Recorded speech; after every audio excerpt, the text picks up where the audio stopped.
Hello, Joanne Bonnie Gaba here from freedommompreneur-by-design.com. And in today's video, I'm going to review and summarize my key points from reading this great book called Currency Wars.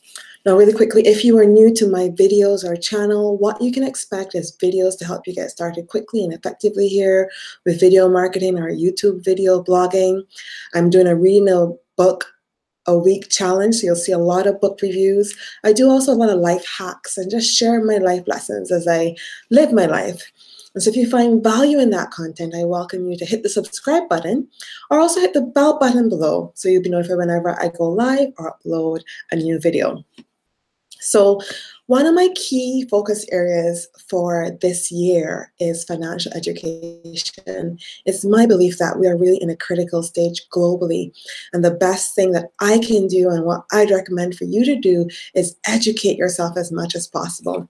And this is a book that I highly recommend. I give it 2 thumbs up to help us understand what's happening globally, fiscally, and financially. I'm going to try and keep this video quite short. So, the key takeaways that I got from this book were, at the end of the day, right now, the money that we are using is like monopoly money because it's money being printed by almost every government globally, and it has no intrinsic value. And in fact, in some cases, the value of the paper that the money is being printed on is worth more than the money.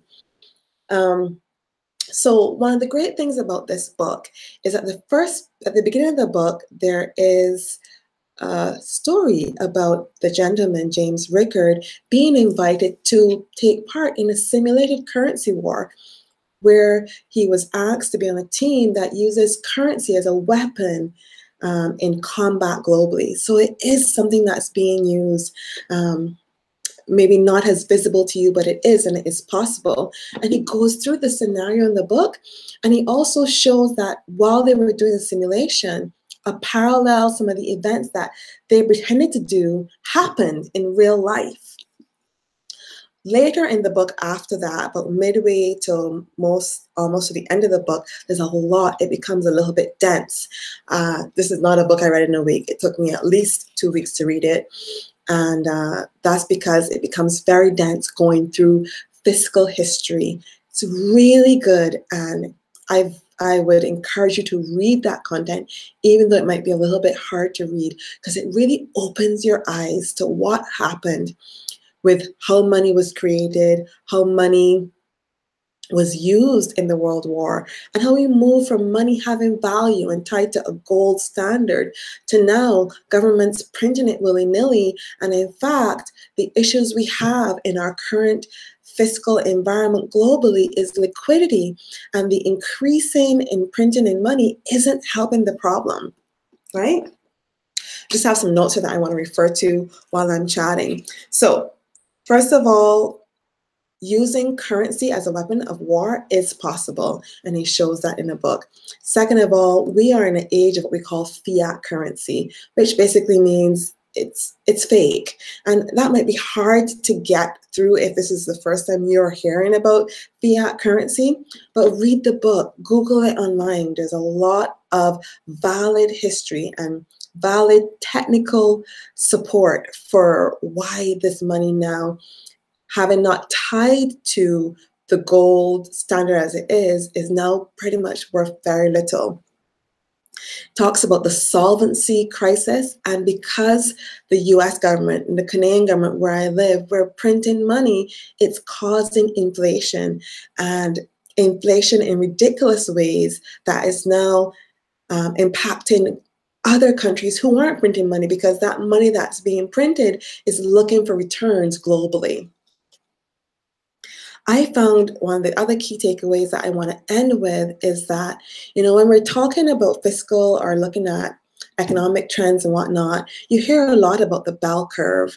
And later on at the back of the book, he gets into a little bit more technical analysis and provides evidence against the bell curve being the best analysis tool for our current fiscal environment, and instead uses this, what I call the long tail curve, where it's like a little L, and basically simulates that there's a large volume of small transactions that have little impact, and then there's very few major transactions that have huge impact, and then there's a lot in between, right?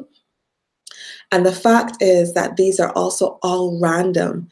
A really great example I want to end with is we talked about snowflakes on a hill and how it can cause an avalanche in some cases, or it could just stop and just be a snowflake landing on a hill. Each snowflake is the same size. Each snowflake has the same journey falling from the sky and land on the mountain. But depending on the environment that it touches the mountain on, maybe it hits critical mass at that point and it causes a few pebbles to slide. Maybe it doesn't, it just lands and the world keeps on going. Or maybe it lands and it causes more than a few pebbles, it causes an avalanche.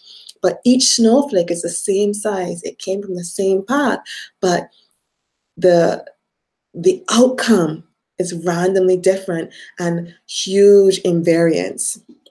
So thumbs up, really recommend this for a book to read in 2018 if you're looking to financially educate yourself.